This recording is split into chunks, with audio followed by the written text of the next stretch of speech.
आज कुछ सीटों के उपचुनाव के नतीजे आए हैं। आम आदमी पार्टी 5 में से 2 सीटों के ऊपर जीती है। एक सीट पे कांग्रेस जीती है, एक सीट पे बीजेपी जीती है, एक सीट पे तृणमूल कांग्रेस जीती है और 2 सीटों पे आम आदमी पार्टी जीती है। गुजरात में विसावदर सीट और पंजाब में लुधियाना वेस्ट सीट। सबसे पहले मैं लुधियाना वेस्ट से जीते हुए उम्मीदवार संजीव अरोड़ा जी को बहुत बहुत बधाई देना चाहता हूं। विसावदर सीट से गोपाल इटालिया जी को बहुत बहुत बधाई देना चाहता हूं। मैं दोनों राज्यों की जनता को बहुत बहुत बधाई देना चाहता हूं और उनका तहे दिल से शुक्रिया अदा करना चाहता हूं जो उन्होंने आम आदमी पार्टी में ये विश्वास दिखाया। एक बड़ा इंटरेस्टिंग डेटा है कि 2022 में फरवरी में पंजाब में चुनाव हुए थे और दिसंबर में गुजरात में चुनाव हुए थे। 2022 में फरवरी में जो चुनाव हुए थे उसमें विसावदर सीट हम लोग जीते थे। उसके बाद हमारे जो एमएलए थे वो बीजेपी में चले गए, जिसकी वजह से ये उपचुनाव हुआ। उस वक्त विसावदर की सीट पे गुजरात की और पंजाब की लोकसभा वेस्ट की सीट पे जितने मार्जिन से हम लोग ये दोनों सीटें जीते थे 2022 में, आज उससे डबल मार्जिन से, लगभग डबल मार्जिन से ये दोनों सीटें हम लोग जीते हैं। ये एक बहुत बड़ा संकेत इस बात का है कि पंजाब में हमारी सरकार है। इसका मतलब पंजाब के अंदर लोग हमारी सरकार के काम से बहुत खुश हैं।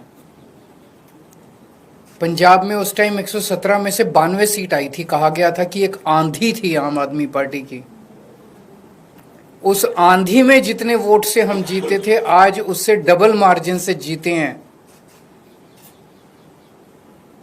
कई लोग ये कह रहे हैं कि ये सेमीफाइनल है 2027 का, तो हम सोच सकते हैं कि अगर ये सेमीफाइनल है 2027 का और 2022 आंधी थी, तो 2027 तो तूफान आने वाला है। हम सोच सकते हैं कि जनता आम आदमी पार्टी के काम से कितनी खुश है। और लुधियाना वेस्ट के इस चुनाव ने एक तरह से जनता के मूड को दर्शाया है। एक तरह से पंजाब की जनता ने मोहर लगाई है आम आदमी पार्टी के कामों पे। विसावदर के लोगों ने भी डबल मार्जिन से हमें जिताया है। जितने मार्जिन से उन्होंने हमें 2022 में जिताया था, उससे डबल मार्जिन से जिताया है। अक्सर कहा जाता है कि बाईपोल में रूलिंग पार्टी जो होती है वही जीतती है। गुजरात में रूलिंग पार्टी बीजेपी है और बीजेपी की तो इतनी पकड़ है शासन के ऊपर, प्रशासन के ऊपर, पुलिस के ऊपर, सारी एजेंसीज उनके पास है। और जिस तरह से साम दाम दंड भेद सारे तिगड़म लगा के बीजेपी चुनाव लड़ती है, उनसे गुजरात के अंदर चुनाव लड़के जीत पाना तो बहुत मुश्किल है।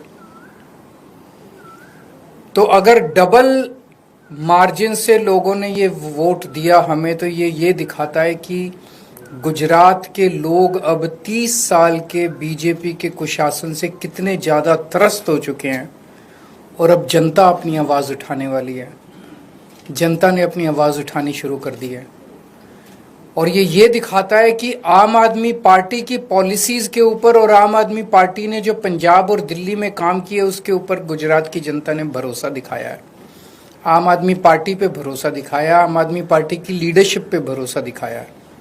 तो गुजरात में अब बीजेपी के से तंग आ चुके हैं और आम आदमी पार्टी लोगों के लिए एक उम्मीद है।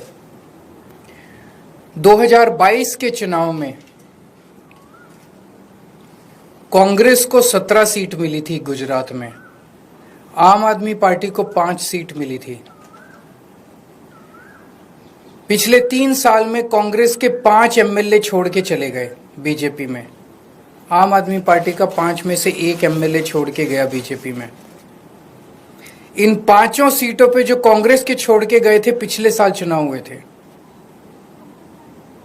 पांचों की पांचों सीट कांग्रेस हार गई और बीजेपी के पास चली गई। एक सीट पे जो बीजेपी ने हमारा एमएलए चोरी किया था, आज बीजेपी से हम वो सीट वापस छीन के ले आए हैं।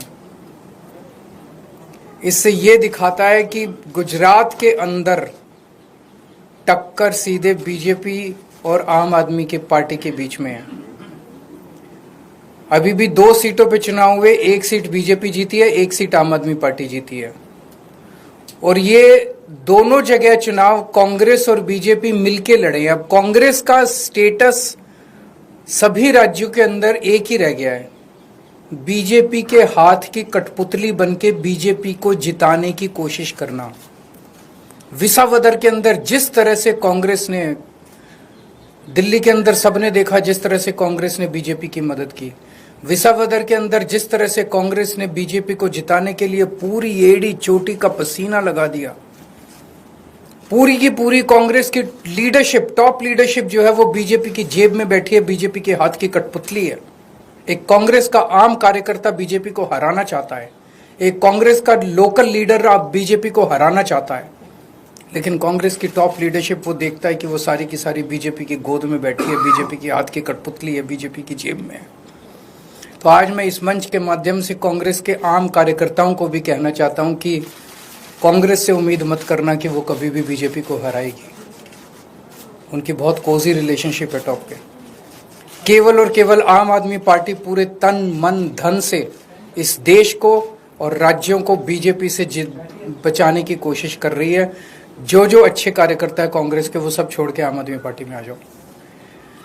अगर आपके कोई 1-2 क्वेश्चंस हैं तो सवाल सीट खाली, क्योंकि आपकी लुधियाना वेस्ट से जो चुनाव लड़े वो राज्यसभा से गए थे, फिर सवाल खड़े हो रहे थे, लंबे समय से चर्चा थी कि राज्यसभा से कौन जाएगा, आपके नाम की चर्चा चली। चुनाव में विपक्ष ने ये सवाल किया, राज्यसभा से कौन जाएगा ये पॉलिटिकल अफेयर्स कमेटी तय करेगी हमारी, लेकिन मैं नहीं जा रहा, केजरीवाल नहीं जा रहा। आपने तो मेरे को कई बार भेज दिया अभी तक। मैं राज्यसभा में नहीं जा रहा, लेकिन कौन जाएगा ये पॉलिटिकल अफेयर्स कमेटी तय करेगी। Thank you.